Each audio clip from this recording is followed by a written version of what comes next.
Olá, meu nome é André Michelin, para quem não me conhece, sou cirurgião vascular, formado pela FAMERP desde 2007 e fiz toda a minha formação nessa instituição, desde a cirurgia geral, a cirurgia vascular e a angiorradiologia intervencionista e a cirurgia endovascular. Também fiz a tese de doutorado sobre quimioembolização hepática para hepatocarcinoma. E agora o tema da aula que eu vou iniciar é sobre aneurismas arteriais. Então, assim, quais são os objetivos? Primeiro é a definição, a importância da patologia, a etiologia e a fisiopatologia dos aneurismas, também o diagnóstico, tanto do aneurisma quanto do aneurisma roto, a indicação cirúrgica e os tipos de tratamento. Na história dos aneurismas, do grego, é dilatação aneurisma. Na época de Galeno tinha essa definição, que infelizmente era uma doença inevitável. O pessoal rompia e morria. Era até dito como uma questão de ser intocável o aneurisma. O pessoal acabava não tendo o que fazer quando tinha um paciente nessa situação. E com o tempo, as técnicas cirúrgicas, tudo foi, os exames diagnósticos foram ficando mais programáveis esse tipo de procedimento e hoje a gente faz de forma eletiva o tratamento quando se tem um diagnóstico prévio. Em relação à definição das classificações, a gente tem a ectasia, que é uma dilatação menor que 50% da artéria, enquanto que a arteriomegalia é uma dilatação maior que 50% em todo o segmento da artéria da localidade, ou na aorta abdominal, ou da aorta torácica, ou das artérias de forma geral. Agora, o pseudoaneurisma, o que ele tem? Ele possui a parede, na verdade, do pseudo, ela faz parte das estruturas adjacentes. Ou um hematoma, ou o que tiver aqui, ele segura, né, essa região. Então, não é uma luz verdadeira, não é uma parede verdadeira, o pseudoaneurisma. Agora, o termo de dissecção do caso da aorta seria o que? É quando você tem duas luzes no vaso, há uma rotura de uma das paredes aqui, você disseca. E isso vai formando ao longo do tempo, ou mesmo quando tem uma fragilidade maior, o que a gente chama de aneurisma dissecante. Ele vai dilatando a parede, começa a dilatar por conta da fragilidade dessa luz. Então, vira-se um aneurisma devido a uma dissecção prévia. Em termos epidemiológicos, é uma causa de morte, a terceira causa de morte das doenças, e ocorre 15 mil mortes por ano devido ao quadro de aneurisma. Em relação a qual é a frequência de cada tipo de aneurisma, o que mais é comum é da aorta abdominal e ilíacas. Depois vem as das artérias poplíteas. Aí da aorta torácica e na região tóraco-abdominal chega a ser 7 vezes menos que da aorta abdominal. Aí tem de femoral, carótida, subclávia e aneurismas viscerais, dentre eles hepática, esplênica, mesentéricas e renais. Agora, a morfologia desses aneurismas, nós temos aneurisma sacular, é quando ocorre em apenas um lado da parede do vaso, essa dilatação. Enquanto que o fusiforme ele é em toda a circunferência da artéria e quando rompe esse aneurisma é onde tem, né, as dificuldades aí de tratamentos devido a choque hipovolêmico. Então, O ideal sempre é tratar.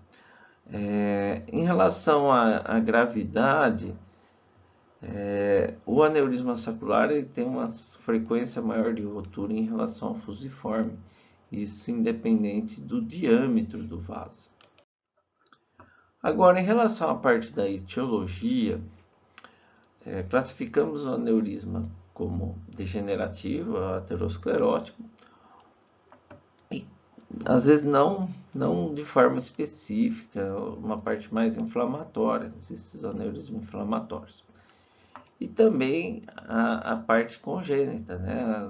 Principalmente os cerebrais, que quando nascem, e doenças que afetam principalmente o colágeno, que é Ehlers-Danlos e Marfan. Aqui temos exemplos de aneurismas, tá? Aqui no caso um aneurisma em dorso de pé, e também aqui um aneurisma abdominal, aqui as ilíacas, tá? Então, os aneurismas de forma de etiologia podem ser traumáticos, os anastomóticos devido principalmente aos enxertos com próteses. Então, por exemplo, o enxerto aorto-bifemoral, ele costuma dar muito aneurisma anastomótico, não é nem por falha técnica, tá? É por fragilidade da parede da artéria que começa a ter essas dilatações. E durante a gravidez ocorre também, principalmente, o aneurisma esplênico. E aí esse, quando está na gravidez, tem que tratar na gestação, tá? Porque tem um grande risco de romper.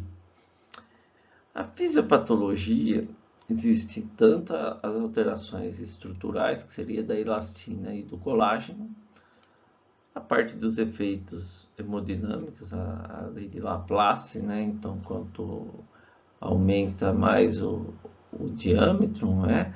Maior é a tensão sobre esse aneurisma. E a atividade enzimática, alfa-1 antitripsia, a elastase, a colagenase,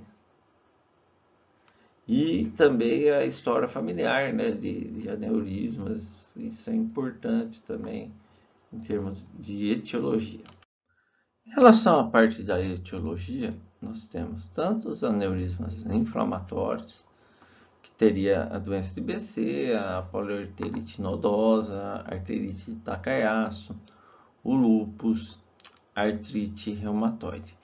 Em relação aos micóticos, que seriam aneurismas por infecções, tanto por bactérias, fungos e sífilis. Então, você vê aqui que é um aneurisma micótico aqui, por um processo aí de infecção. Enquanto que o quadro clínico do aneurisma ele é difícil, porque ele é realmente assintomático. Você é um achado de exames no diagnóstico. Então, principalmente, a pessoa não sabe que tem aneurisma. E depende de complicações, né? Então, por exemplo, quando ele está em órgãos vizinhos, com uma compressão, se ele está expandindo, né? Ele começa a dar sintomas aí sim. Ou quando rompe, tá? Então, para ter sintomas, tem que ter algum desses componentes. Ou quando ele faz embolizações, né? Distais, uns ateroembolismos. E também tromboses, né? Principalmente a aneurisma poplite, ele abre o quadro com uma trombose e a pessoa não sabia que tinha o aneurisma. Agora, a ruptura do aneurisma, ela provoca sintomas. E a tríade clássica seria dor abdominal, massa pulsátil e choque hipovolêmico. Mas isso também é pouco frequente na clínica. Ocorre em 10% apenas. Às vezes ele já chega com choque. O pessoal às vezes não palpou a massa pulsátil. Ou ele vem só com a dor, tá? Então, ele pode romper tanto para o reto peritônio. Isso geralmente quando rompe para o reto peritônio nem nesse caso aqui. Então você vê que tem um hematoma aqui em cima do músculo do psoas. Ele consegue segurar bem. Assim, a chance da pessoa é quando rompe, né, para o reto peritônio, para tentar salvamento. Porque quando vai para o peritônio livre, esquece, ele não chega no hospital, ele morre antes. Ele pode romper também, no caso, para a veia cava. Então ele tem uma comunicação aqui com a veia cava, e quando você faz a angiotomografia, você já visibiliza rapidamente o sistema venoso na veia cava. Ou ele pode romper com uma alça para o estômago e fazer aquelas fístulas, né, aortoentéricas. Então isso é casos muito graves, né, que a gente pega aí no cotidiano. Em relação ao exame físico, então aqui você tem um aneurisma, né, aqui na região femoral, é visível, palpável. Em pacientes magros é mais fácil na aorta abdominal de palpar também, você consegue observar. E em casos, né, que faz o ateroembolismo, tem alguns exames físicos que você observa aqueles hematomas em região periumbilical, e também quando ele vai expandindo, né, esses aneurismas. A parte de exames complementares, você pode começar hoje, né, o pessoal faz um raio-x simples de abdômen, um ultrassom, tomografia, ressonância ou arteriografia, mas nenhum desses exames a gente, pelo menos os primeiros, você pede pensando em aneurismas, tá? Isso aqui geralmente vê o aneurisma por achado de exames. Então aqui nesse caso, né, um raio-x simples de abdômen, a gente observa que aqui tem uma alteração da vértebra, porque o aneurisma está batendo aqui e teve uma perda óssea, inclusive, dessa coluna.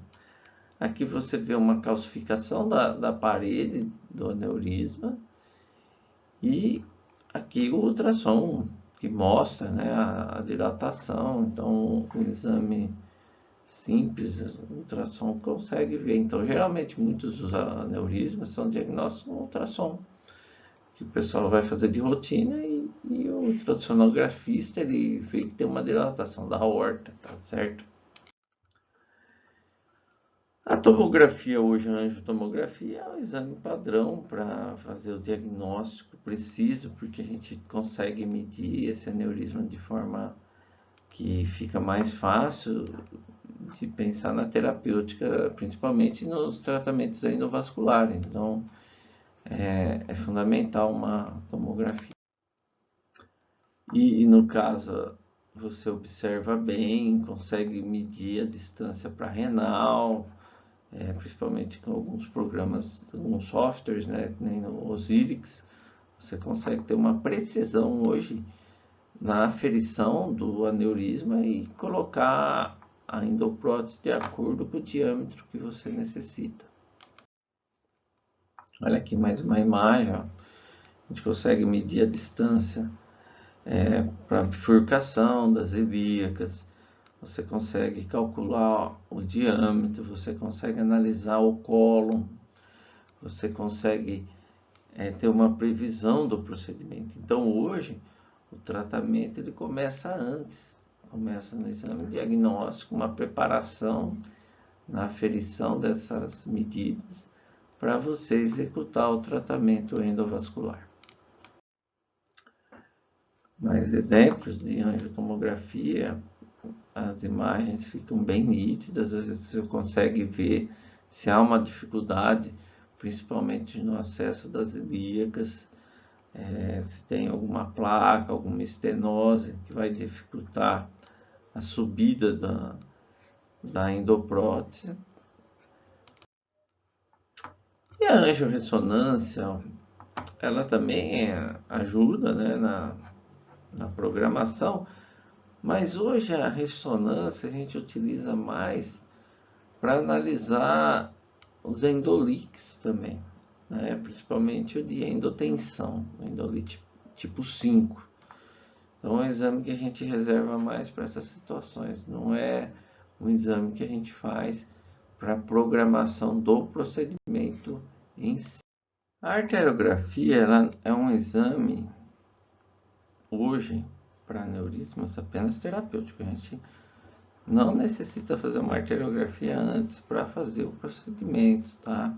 No sentido de diagnóstico. Então, hoje, por quê? Porque a arteriografia, às vezes, ela não vai te mostrar o diâmetro correto do vaso, ele vai mostrar só a luz interna. Ela ajuda durante o procedimento para você usar o pigtail, para fazer as medidas, para colocar, né, de uma forma precisa também, mas não é mais realizado de forma diagnóstica para os aneurismas. Em relação ao tratamento, então vamos para o plano cirúrgico, né, tanto cirurgia aberta quanto a endovascular. O tratamento dos pacientes assintomáticos é quando você tem um diâmetro de 5 para mulheres e 5,5 para homem, a partir desse dado. Ou quando esse aneurisma tem uma expansão, ele aumenta rápido, então você necessita do tratamento. Quando ele está roto, ou se são aneurismas atípicos, né? Que você, por exemplo, tem risco de um sangramento, uma topografia aí que está comprimindo algum órgão, aí você vai para o tratamento. O tratamento cirúrgico, a gente realiza, primeiro isola, né, se for aorto bifemoral, isola as femorais, ou se for aorto ilíaco, isola as ilíacas. E na programação, geralmente a veia renal, ela vem na parte anterior da aorta, então isso facilita até na identificação na região do colo do aneurisma. Mas a dificuldade maior, e hoje com os exames diagnósticos, é quando essa veia renal esquerda ela é retroaórtica, que aí tem risco de, durante o clampeamento, de ter sangramentos. Então você já programa se você vai fazer uma cirurgia aberta para ver a posição dessa veia renal esquerda. E aqui a gente faz uma incisão tipo T, para facilitar a anastomose. A gente começa sempre com a parte posterior da parede, né, da aorta, então você vai fazer a fixação aqui desse aneurisma, dessa prótese, né, no dacron, na aorta. Geralmente esse colo sempre tentar a parte mais saudável, tá, bem justa renal, às vezes para fazer essa anastomose. E aí você vai fazendo essa anastomose ao longo da sutura. Você veda bem a parte aqui da anastomose proximal, e aqui no caso é uma aorta aórtica, que você faz a mesma situação aqui nessa região. E depois você envolve essa prótese, né, com a carapaça do aneurisma, para ser mais uma proteção em relação a longo prazo, até de infecções. Quando você vai para aneurisma, né, que no caso era um aneurisma roto, aqui está a rotura dele. Então você faz isolamento, você vê que esse aneurisma ele é aterosclerótico, tem muita calcificação. E aqui foi realizado já a anastomose, tá? Então aqui era um aneurisma que fez a anastomose aorto biilíaca, tá? E aqui depois a gente envolve essa prótese com essa carapaça aqui que está sendo segurada por essa pinça. Outro caso de aneurisma, você vê que é uma dilatação importante. E o interessante aqui nessa imagem é que a gente reimplantou a artéria mesentérica inferior. Então é importante a colocação dela na prótese quando você tem uma artéria que não tem um refluxo da artéria mesentérica. Então você vê que a irrigação era no caso da aorta, tá? Então você tem que reimplantar. No caso das endopróteses, acaba ocluindo essa mesentérica.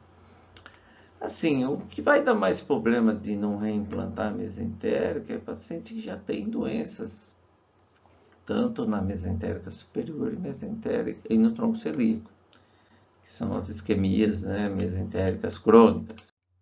Em relação à parte do tratamento endoluminal, né, que foi o início da endovascular, começou com Parodi em 1991, que iniciou os primeiros casos, né, de tratamento com endoprótese, tá?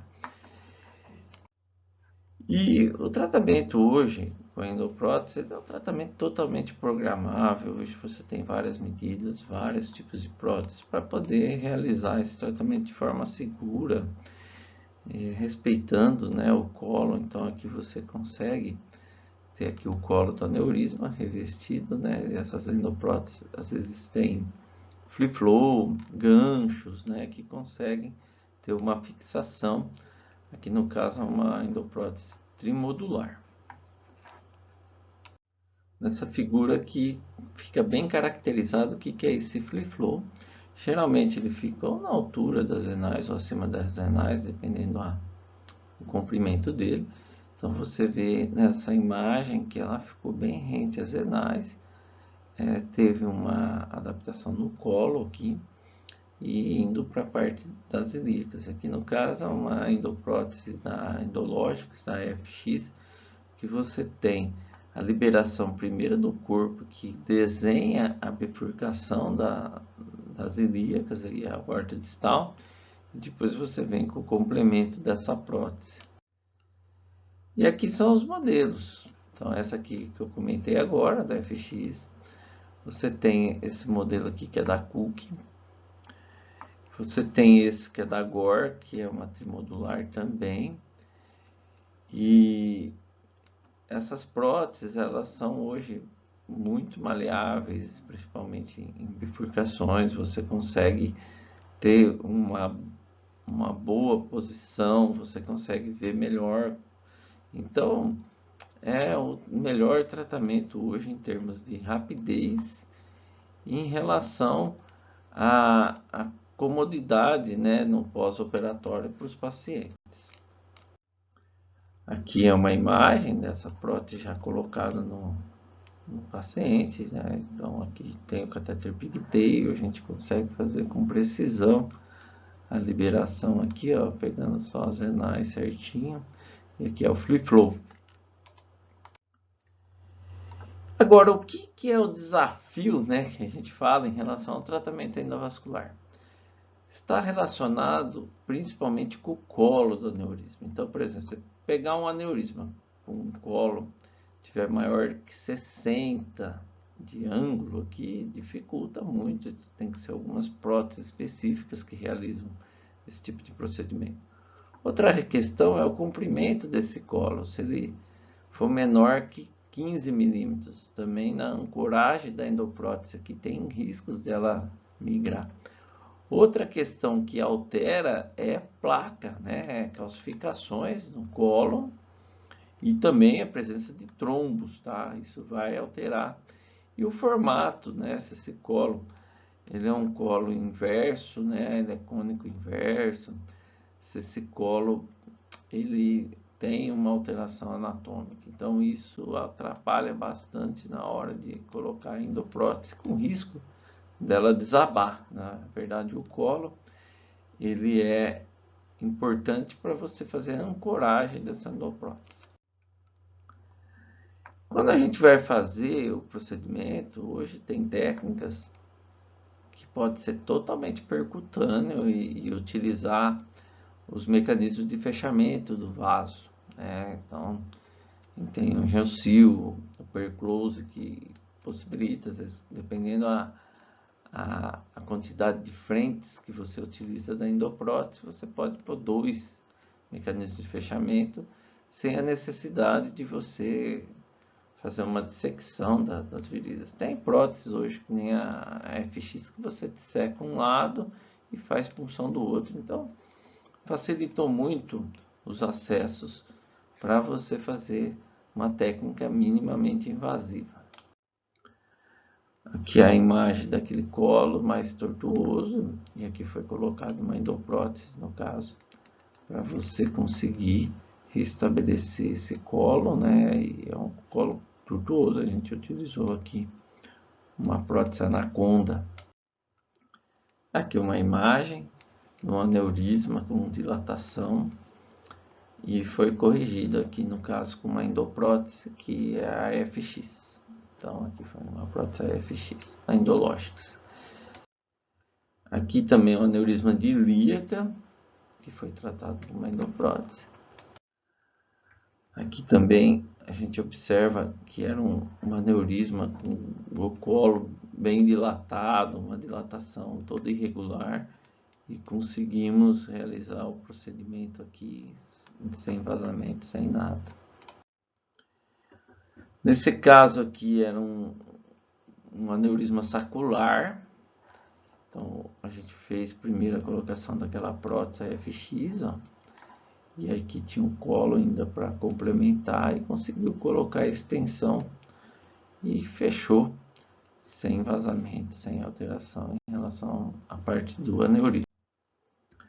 Aqui são imagens mais antigas, né?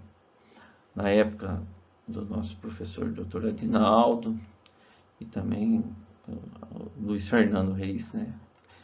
E aqui nós temos os aneurismas, a programação do tratamento, e aqui a colocação da endoprótese como tratamento endovascular. Aqui é um caso de endolique também, dessa época, que foi tratado com uma extensão de prótese. Então, o endolique aqui era tipo 3, né? Seria uma falha da estrutura do material de conexão, e aí teve um vazamento, né? E foi corrigido. Aqui é a imagem final desse tratamento. E são inúmeros casos que a gente faz o tratamento endovascular para tratamentos de aneurismas. Geralmente, aqui era um aneurisma isolado também de ilíaca, e durante a colocação da endoprótese conseguiu resolver esse aneurisma que estava vazando ainda faltou a conexão para colocar a prótese aqui, terminou de colocar o ramo e o fechamento. Aqui também é outro caso, né, de aneurisma que foi colocado, né, um fio de veia cava, aneurismas de ilíacas, né, então o paciente já tinha um fio de veia cava também, e aí conseguiu terminar o tratamento ao fio de veia cava aqui, bem discreto, e aqui terminou o procedimento. Agora, o grande desafio realmente dos aneurismas, porque aneurisma abdominal com colo certinho, tranquilo, o tratamento é mais fácil, vamos dizer assim. Agora, quando é tóraco abdominal, aí começa a complicar. Por quê? Porque nós temos hoje, né, os tratamentos que a gente faz com as próteses customizadas, que a gente consegue fazer os ramos para as artérias viscerais, às vezes consegue usar um free flow invertido para realizar esses tratamentos. Então aqui nesse caso foi feita a seletivação do tronco celíaco e a liberação de stent revestido para poder resolver. Então aqui o que a gente fez? Foi feita uma endoprótese customizada para ter um ramo revestido no tronco celíaco e fez um free flow invertido para ficar justa a artéria mesentérica superior. Não precisou colocar prótese aqui, então ficou bem anatômico. Mas isso você só consegue fazer quando você desenvolve uma prótese específica para o paciente. Aqui também aqui foi um projeto com vários ramos, foi utilizado para tronco celíaco, mesentérico superior, renais, e tinha até uma polar nesse caso. Um tratamento bem difícil de realizar. A gente conseguiu fazer até em 2 etapas esse procedimento. Então, terminou, foi difícil de cateterizar. No caso aqui, a mesentérica superior ficou com endolique, E depois a gente terminou esse tratamento e aí conseguiu fazer toda a aorta.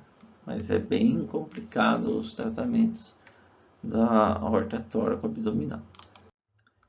Então, eu queria falar sobre esses pontos importantes que a gente discutiu aqui, desde a definição, a etiologia, que é multifatorial, a tríade do aneurisma roto, né, que é a dor abdominal, a massa pulsátil e o choque rolêmico, que só ocorre em 10% dos pacientes que chegam na emergência, de 10 a 20%, tá?